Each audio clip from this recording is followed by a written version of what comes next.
la Monsieur le ministre, la parole député. est à monsieur Julien Aubert.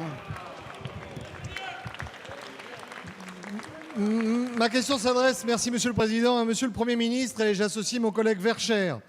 Le temps des cerises touche à sa fin, du moins en France. Je ne vous parle pas du 49.3, mais d'un problème beaucoup plus grave. Depuis le 1er février 2016, vous avez interdit définitivement le diméthoate en France, un pesticide utilisé dans la culture de cerises au nom d'impératifs sanitaires.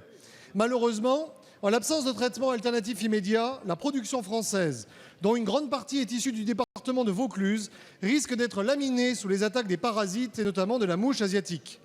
Ma question porte sur l'avenir de la filière agroalimentaire qui, logiquement, s'implante à côté des lieux de production. Votre décision frappe indistinctement la culture de la cerise rouge de table, mais aussi la cerise blanche, dite Bigarreau, destinée à la transformation industrielle.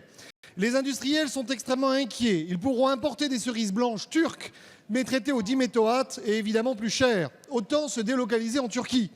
Aujourd'hui, une délégation est reçue à Matignon et Bercy pour une réunion de la dernière chance. Les industriels demandent que le produit puisse être utilisé dans la production de cerises blanches qui sont destinées à 100% à la transformation.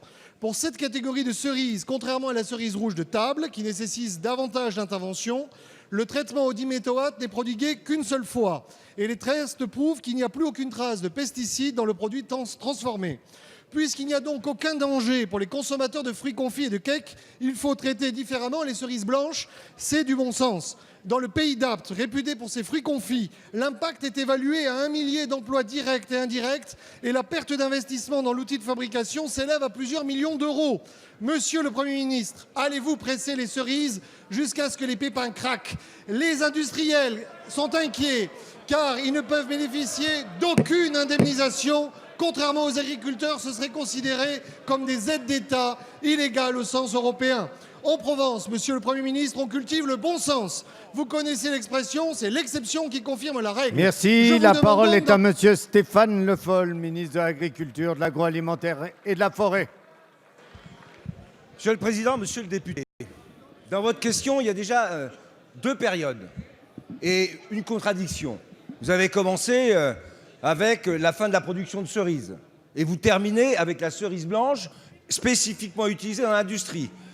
Vous avez donc implicitement déjà répondu en partie à une question. L'interdiction du diméthoate a été faite pour la consommation de cerises fraîches.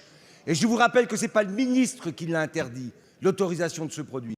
C'est l'ANSES qui n'a pas renouvelé l'autorisation de mise en marché. Ce que vous me demandez, monsieur le député, ça c'est de reprendre, moi, une dérogation contraire aux indications de l'ANSES. Vous croyez que ministre de l'Agriculture, je mettrai sur le marché des cerises qui pourraient avoir quelque danger que ce soit pour les consommateurs? C'est non. Donc ça, c'est le premier point. Donc quand vous commencez votre question avec grandiloquence, je vous réponds.